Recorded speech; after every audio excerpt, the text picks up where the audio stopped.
Të nderuar shikues, në vazhdimsi të raportimeve që kemi bërë gjatë gjithë ditës si televizion, duke përfshirë edhe rrjetet sociale, duke përfshirë edhe emisionet gjatë gjithë raportimit tërditor që kemi bërë në lidhje me lokacionet ku dyshohet se janë gjetur mbetje mortore, të cilat i përkasin shqiptarëve të zhdukur në luftën e fundit në vitin 1999. Kemi raportuar gjatë gjithë ditës, por tani është koha për të pasur një intervistë për të marrë informacione zyrtare në lidhje me këtë lokacion, ku prapa meje janë zhvilluar gjatë ditës gërmime të kryer nga ekipi i Policisë së Kosovës, ekipi i Institutit të Mjekësisë Ligjore. Teksa në këtë pjesë do të jemi në intervistë bashkë me ministrin në detyrë të punëve të brendshme, Xhelal Sveçla. Zotri Sveçla, faleminderit shumë që jeni bashkë me ne. Faleminderit për cilën e kësaj ngjarje në njërën anë një suksesit jashtëzakonshëm të institucioneve të Republikës Kosovës, por në anën tjetër një ngjarje jashtëzakonisht e dhimbshme, duke qenë se edhe na rikujton një kohë tashmë një çerek shekullit më hershme, ku populli ynë u ballafaqua me vujtje e me vrasje, me gjenocid. Tashtë këto ditë patjetër se ne i kthejnë ato vujtje dhe dhimbje, por në të njëjtën kohë është edhe një sukses i institucioneve të Republikës Kosovës, pas një pune të gjatë në drejtim të zbulimit të gjitha rasteve, është arrit që falë bashkëpunimit të Policisë Kosovës, Prokurisë Speciale, Institutit për Hulumtimin e krimeve të luftës, AKI-s, tashmë edhe Institutit Mjekësisë Ligjore, të vërtetohet se në këtë lokacion ka mbetje njerëzore, të cilat falë edhe informatave që i kem, janë nga lufta e fundit, siç thatë ju, vitit 1999, ka edhe dyshime të bazuara për cilin grup të shqiptarëve të ekzekutuar bëhet fjalë, por më lejoni që gjitha këto përgjigje t'ja lëm kohës, e cila do t'jetë maksimalisht e shkurtër brenda kërkesave shkencore dhe ligjore. Ne tashmë një grup ka fillu punë intenzive, por në të njëjtën kohë do të punojmë intenzivisht që të gjithë fajtorët për këtë rast të sillen para drejtësisë. Ju raportuat se kemi tashmë 2 të arrestuar, por duke qenë se bëhet fjalë për një grup të ekzekutuarish edhe një terren të vështirë si ky, patjetër se numri është shumë i madh sa 2. Normalisht duke zhvilluar këtë intervistë me emocione të rënda, duke e ditur se ka familjarë të cilët presin ta dinë fatin e familjarëve të tyre të zhdukur në luftën e fundit në Kosovë, cilat ishin, zotri Sveçla, indikacionet e para që quan në këtë lokacion ku ne ndodhemi aktualisht? Po ne thash, kjo është rezultati një punës më shumë se 2 vjeçare. Detaje tjera përderisa nuk përfundon rasti dhe nuk sillen përgjigjet para drejtësisë, as nuk është korrekte, por as nuk është e drejtë dhe e dobishme, edhe për hir të akterëve të cilët kanë punuar jashtëzakonisht shumë drejt këtij rezultati ti përmend. Por patjetër se bashkëndjejmë dhimbjen me të gjithë familjarët e të pagjeturve, kërkojmë pashtu dhe mirë kuptim, edhe durim, duke qenë se një çerek shekulli kanë pritur të presin edhe pak, të kenë energjinë dhe forcën e brendshme që të durojnë edhe një kohë, derisa shkenca do të fjalën e saj përfundimtare dhe pastaj më të afërtit, më të dashurit e tyre të realisht të bashkohen me ta dhe pastaj edhe të... E kuptoj edhe rezervimin tuaj në lidhje me informacionet për të... Ceremoninë që meritojnë. Po, E kuptoj edhe kujdesin që duhet ta kemi në trajtimin në kësaj ngjarje, pra gjatë ditës kemi raportuar që bëhet fjalë për një grup intelektualësh të zhdukur nga Mitrovica, të zhdukur më 19 prill 1999, normalisht deri në momentin kur edhe këta të identifikohen, duke mos dashur të përqojmë shpresat tek familjet të cilat po ndjekin këtë intervistë, pra procesi I identifikimit fillon prej sot apo jo?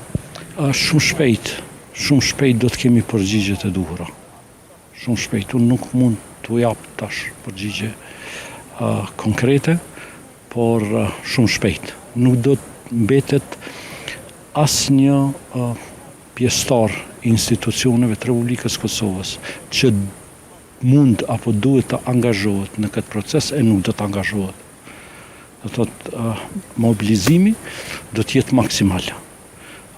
Ju lus t'ja lëm shkencës pak kohë derisa nuk mund të themi përgjigjen adekuate në këtë çështje.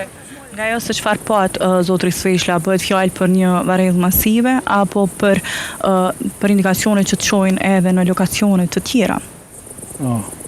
Qartazi se është varrjedhje masive, për masat të cilave mbetet të përcaktohen ditëve në vijim. Kemi parë pamje të rënda gjatë ditës së sotme, pra ka pasur pjesë të gjymtyrve, ka pasur edhe kafk. Normalisht I kemi shoqëruar me kujdes shumë të veçantë. Cila është përgjegjësia që kërkohet në këtë rast, duke I ditur se edhe dy të arrestuarit, cilët ka njoftuar prokuroria speciale ishin dy serb, cila do të jetë përgjegjësia që kërkohet nga shteti I Serbisë? Shifni, shteti I Serbisë është po I njëjti. Edhe asesi nuk po ndryshon. Në momentin kur ne kemi arrestuar dy të dyshimtit, në vend se ata të kenë kujdes në çfarë po deklarojnë, e mos të them se durën zemër pak presin për tyre që ata të bashkëpunojnë me drejtsinë e Kosovës në zbarin e fatit pagjeturve, ata kalojnë në sulm duke tentuar që me këtë të krijojnë mjegull dhe të pamundësojnë zbulimin e rastit. Unë kam një porosi për ta. Republika e Kosovës është shtet demokratik, sovran, dhe do të veproj e punoj cep më cep. Edhe ky zbulim nuk do të ishte I mundshëm pa shtrirjen e sovranitetit të institucioneve të Kosovës në këtë pjesë. Ndoshta kjo edhe ka qenë shpresa e tyre, që duke mbajtur në okupim këtë pjesë, mos zbulohet e vërteta edhe për këtë rast.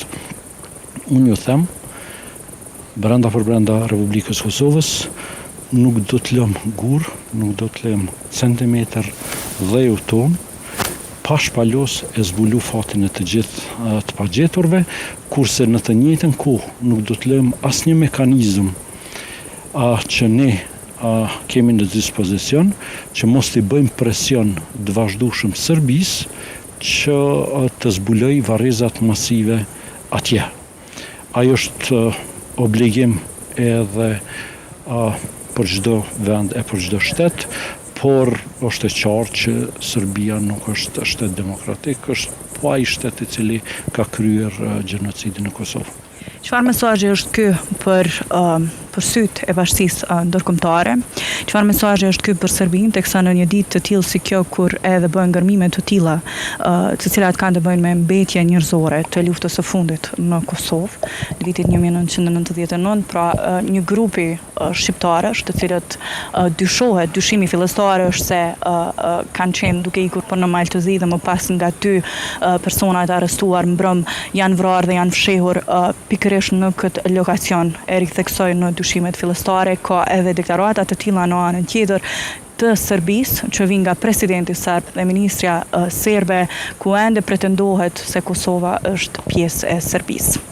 Po, tash Serbia vazhdon me mënyra, metoda, sjellje të njëjtë.